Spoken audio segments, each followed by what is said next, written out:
Uh, Hello and welcome to Mabinda TV. So this is the newspaper review for Africa, where we basically do news summaries for newspapers across Africa. So for now, we'll begin with the headlines from Uganda, that is from Daily Monitor. My name is Mabinda Okango and I have my partner here.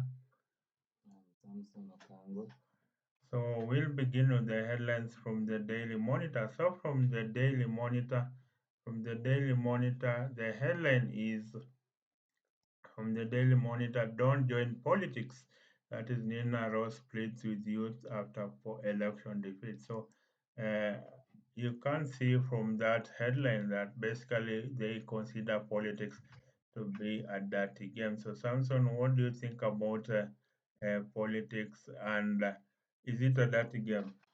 Yes, I consider politics to be a dirty game, considering that Museveni won with 71.7% of the votes, Mm. while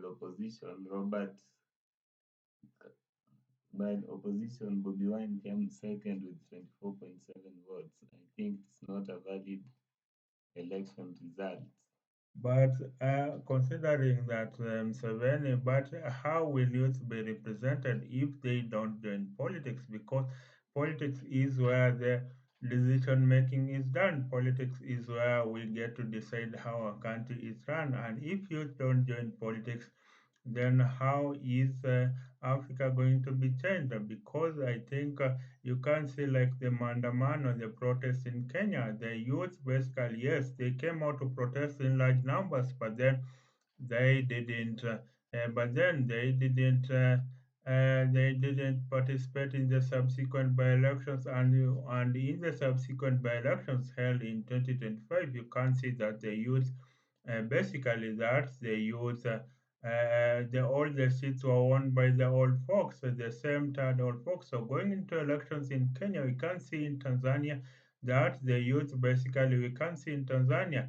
It is the old folk that won. Samia Suluhu won with 98% of the vote. Then in Uganda, Museveni with 71% of the vote. And of course in Kenya, they say President William Ruto has said there will not be a one-term president. There has never been a one-term president, and President Museveni and President Ruto will not be the first one. So, do you think youth can youth participate in politics? What is the problem with what hinders the youth from participating in politics? I could start you off. Number one is you have said lack of money, but do you think money is important in politics?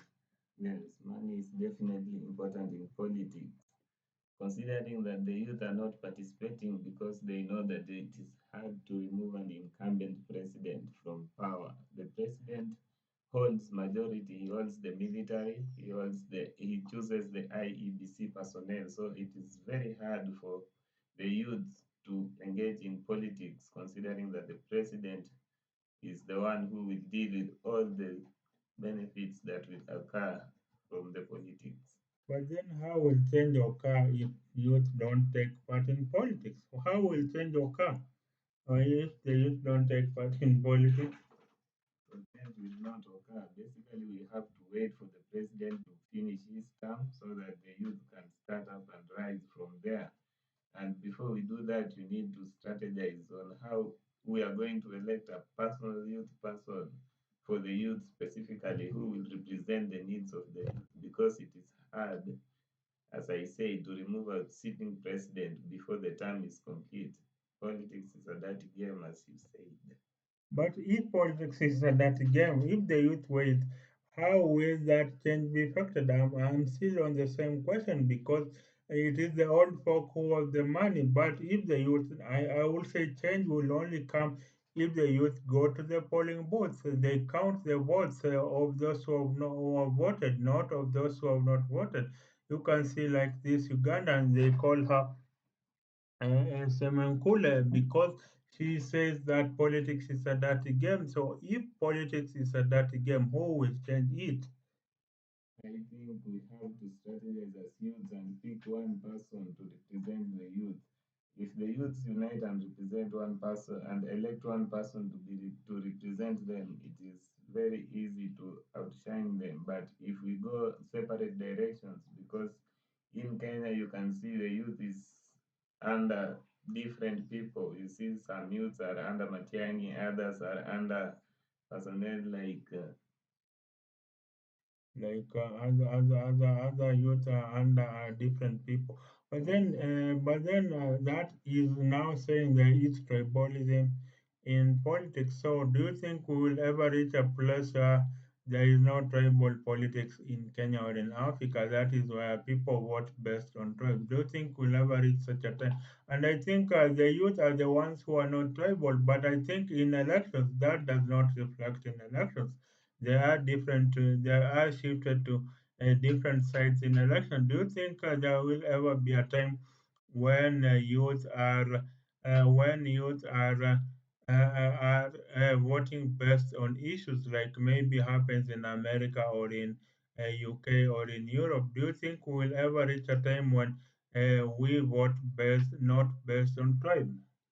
yes, I think we can vote based on not on tribe because youth nowadays don't actually see tribe as the main factor that affects voting.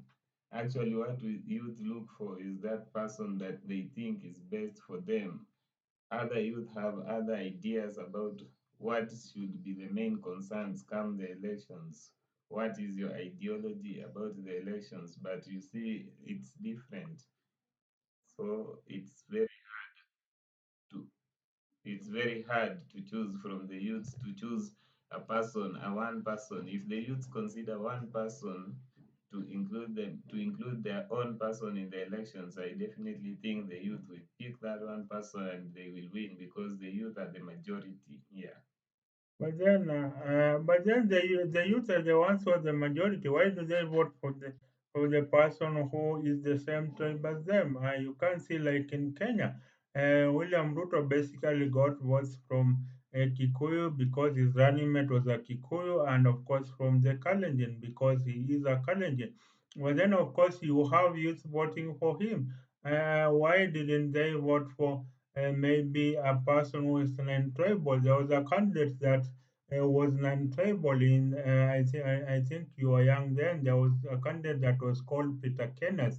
He didn't receive a lot of votes because the youth basically were divided along tribal lines, and he was very idealistic. He was campaigning based on ideology. So do you think there will ever be a time when we campaign based on ideology? I don't think that is true at all. The youth, I think, for all the ideology they would want to paint, I think the youth are the ones who should drive change, but I think they are voting the same way as their parents. Do you think in Africa we will have a time when youth basically vote based on ideology? So I think that is gone by now. Why don't youth vote? Do you think in the election in Kenya there were about 8 million Kenyans that did not vote? Do you think why do you think the 8 million Kenyans did not vote in the 2022 elections? According to what you stated, that politics is a dirty game. I think that is the main reason why youth did not vote in the politics, in the elections. So I think that when we are talking about politics, it's really hard to estimate that how will we know that who we vote for will come on top, and we know that you have said politics are that game. You say about Peter Kenneth and you say youth go on mainly on the based on the picture of who was there and who is dominant in that sector. We can talk about Raila Odinga, we can talk about Ruto because those are the people who youth know, those are the people who youth grew up knowing. We did not know anybody like Peter Kenneth. So you see, it's basically very hard to determine who will come up because Peter Kenneth, yes, he was a good contestant, but where did he campaign? He did not campaign. His campaign did not reach all the youths. So basically, you're saying the media is to blame because it gives us it basically paints a narrative. It doesn't give all the candidates fair coverage. So is the media the problem, or are the people the problem? So maybe we need also media that covers all candidates well. Yes, we need the media to cover all candidates, not candidate started from what point, not how Ruto, for example, started by being an MP. We need to know where Peter Kenneth was, his ideology, how did he come to consider politics? But when we eliminate, do you think we'll ever reach a point like the US where we have the Democrats and the Republicans? Because this voting basically our parties basically are tribal parties. Basically, our political parties are about that is tribe A, party A draws support from this region, then party B draws support from this region. Why do you think our political parties are very tribal, just as there are people? Do you think we'll ever reach a point like in America where you have Democrats being over 200 years old and Republicans being over 150 years old? Can our parties last long? Do you think our parties can last long?